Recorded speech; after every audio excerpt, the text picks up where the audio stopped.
안녕하세요. 오늘은 작사가 김이나 씨가 쓴 보통의 언어들이라는 책에 나온 나를 지켜주는 말들에 대해서 녹음을 해보았습니다. 이 내용은 2019년에 꿈꿔온 라디오 DJ가 되었던 설렘 가득했던 첫 해 라디오 김이나의 반편지에서 청취자들과 나눴던 단상의 기록입니다. 결정. 여러분들은 무언가를 결정함에 있어서 어떤 편이세요? 저의 경우는 결정이 너무 어려울 땐 아예 단순한 선택을 하게끔 만드는 케이스인데요. 예를 들어 뭘 골라야 할 때 아예 선택지를 많이 주지 않아요. 심지어는 가장 많은 고민을 겪는 단계가 결혼할 때 드레스 같은 거 고르고 그럴 때인데 저는 처음 들어간 데서 한두 번째 입어본 걸 그냥 골랐고요. 집을 볼 때도 여러 군데를 보면서 다니면 저는 결정을 못해요. 그래서 그냥 이 정도면 나는 감사히 살 것 같고 마음에 든다 하고 결정해요. 최대한 비용에 맞춰서 최선인 것을 고르고 첫 번째 봤을 때 문제가 없으면 다음 옵션을 보지 않으려고 합니다. 나름 저의 팁입니다. 너무 이것 때문에 고민 많으신 분들은 이런 식으로 시간을 단축해 보셔도 좋을 것 같아요. 사랑. 저는 유년기에 아버지의 부재 속에 자란 케이스였어요. 그것이 커다란 아픔이나 상처를 남기진 않았지만 그로 인한 연애의 불안정함이 있었어요. 상대가 조금이라도 아이 같은 모습이 보이면 질겁한다든지 굉장히 어른스럽길 바라곤 했죠. 그런데 제가 자각을 하면서부터 그런 문제가 많이 없어지고 내가 연애하는 데 있어서 문제가 있는 게 아니라 내 안에 있는 어떤 문제가 연애를 통해 지속해서 같은 문제로 발현되고 있었구나 라는 걸 알게 됐어요. 그래서 제가 많은 사람들에게 사랑을 하라고 이야기하는 건 달콤하고 좋아서가 아니라 자기도 모르는 자기의 내면을 방치되어 있던 모습들을 다 끄집어낼 수 있는 행위가 바로 사랑이기 때문이에요. 어떤 형태로의 사랑이든 마찬가지예요. 로맨스이든 아니든 사랑은 자기 자신을 누구보다 똑바로 마주볼 수 있게 하는 행동이라고 생각해요. 취향. 남자와 여자는 소개팅에서 처음 만났어요. 어색했던 첫 만남을 뒤로하고 영화관에서 두 번째로 만났는데요. 서로 눈치만 보다가 어렵게 영화를 골랐고 직원이 묻습니다. 자리는 어디로 드릴까요? 그러자 두 사람은 짝이라도 한 듯 동시에 이렇게 말했다고 합니다. 맨 앞자리로 주세요. 그것 때문이었을까요? 그날 이후 두 사람은 커플이 되었습니다. 누군가와 마음이 통하는 순간은 사실 대단치 않은 것들일 때가 많죠. 나만의 독특한 것인 줄 알았는데 나와 취향이 같은 사람을 발견했을 때 우리의 마음은 쉽게 무장해제되곤 하니까요. 오류의 원인. 과거의 무언가를 그냥 오류가 난 채로 지나가 버리면 그 오류에 점점 복리가 붙죠. 그래서 엄청나게 커다란 싱크홀 같은 게 생겨버리는 것 같아요. 여러분은 어떤 편이세요? 과거를 덮어버리는 편인가요? 아니면 정면 돌파를 하는 편인가요? 사실 과거는 정면 돌파를 하고 덮고 하기 이전에 그게 어떤 문제가 어디쯤 있었는지 인지하는 게 제일 중요하겠죠. 그 순간에는 사실 덮어두고 싶어도 덮어지지는 않는 것 같아요. 그런데 정말 힘든 건 내가 과거에 언제 오류를 범했는지 몰라서 스스로를 성찰할 때 내 문제의 발생 시점이 헷갈린다는 거예요.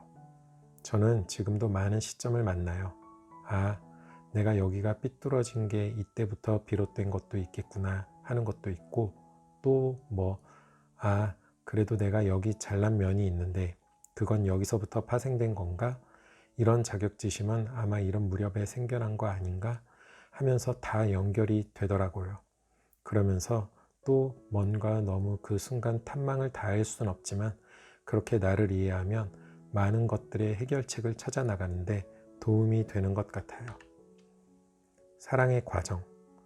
사랑을 하고 헤어지고 하는 총체적인 그 연애의 모습이 저는 항상 탱고 같다는 생각을 합니다. 어떤 패턴 속에 있지만 엇박이 있고 굉장히 기쁜 멜로디 속에 흥이 차오르다가도 극단적으로 슬퍼지고, 또 유명한 대사도 있잖아요. 탱고는 실수가 나서 발이 엉키거나 스텝이 꼬이는 것, 그것조차도 탱고다. 그러니까 연애에 실패하신 모든 분들, 그것조차 다음 사랑이 시작되는 하나의 조각이라고 생각을 하시면서, 그래, 어떻게 보면 우리는 모두 이런 탱고 속에 살고 있지 않나 하고 생각하는 건 어떨까요? 나를 살게 하는 존재. 중력이 없으면 사람들은 공중에 붕붕 떠다닐 수밖에 없게 되는 거잖아요. 한마디로 말해서 중력은 우리가 살 수 있게 한다라는 거죠. 제가 가끔 꾸는 악몽 중 하나가 저만 중력의 영향을 받지 않아서 끊임없이 하늘로 올라가는 거예요. 너무 무서운 상상이죠. 이과분들이 들으면 좀 말도 안 되는 생각이겠지만, 저는 중력이라는 작용이 반드시 지구가 아니어도 어떠한 사람이 나의 발을 땅에 붙이고 살게 하는 존재일 수 있겠다라는 생각이 들어요. 달과 지구, 어떤 물체와 물체 사이에서 존재하는 장력이라는 것은 인연과도 관계 있는 게 아닐까 하는 그런 생각이 드는 거죠. 반복되는 하루.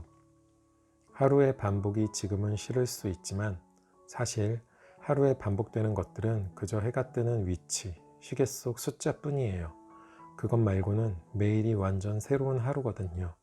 새로 주어진 하루가 있다는 것, 새삼 참 감사한 일이 아닐까. 또 새로운 기회처럼 새로운 하루가 끊임없이 주어진다는 것이 그 자체로 기적적인 것 같다. 이런 생각을 하면서 지내고 있습니다. 우리에게 매일매일 새 하루가 지속해서 주어진다고 생각하시면 어떨까요? 포기하는 용기. 과감히 다 놓을 수 있는 선택만큼 용기가 필요한 게 없더라고요. 왜? 사실 그거를 밀고 나가는 것보다 다시 곰곰이 생각하고 누구의 조언을 들어서 그걸 과감히 철회하는 게 더 어렵더라고요. 내가 질러놓은 게 있는데 하면서 그냥 달려가는데, 아, 그래, 나 지금 이 선택 올바른 게 아닐 수도 있어 하면서 확 접을 수 있는 것 또한 용기거든요. 행복. 저는 항상 행복은 막 까먹는 스낵처럼 굉장히 사소한 것에서 느껴야지만 그것이 진짜 행복이고, 사소한 행복을 느끼는 것은 훈련이 되어야 한다고 생각해요. 그래서 나 지금 행복한 것 같아 하면서 그 행복한 순간을 온몸으로 기억하려고 해요. 나중에 기억이 나고 안 나고는 중요하지 않아요. 그냥 잠깐 지나가다 날씨가 너무 좋은 날, 내가 너무 좋아하는 노래가 우연히 어딘가에서 나오고 있을 때 그 순간이 엄청난 행복이기도 하잖아요. 그리고 어디선가 커피를 사서 마셨는데 이름 모를 카페였는데 내 입맛에 딱 맞는 라떼를 만났을 때도, 아, 이거 진짜 오늘 지금 이 순간 잊지 말아야 해 라며 피부에 저장하듯 그 순간을 저장하는 습관이 있어요. 요즘 행복하지 않다고 느끼는 분들은 당장 그런 사소한 쪽지 같은 행복 있잖아요.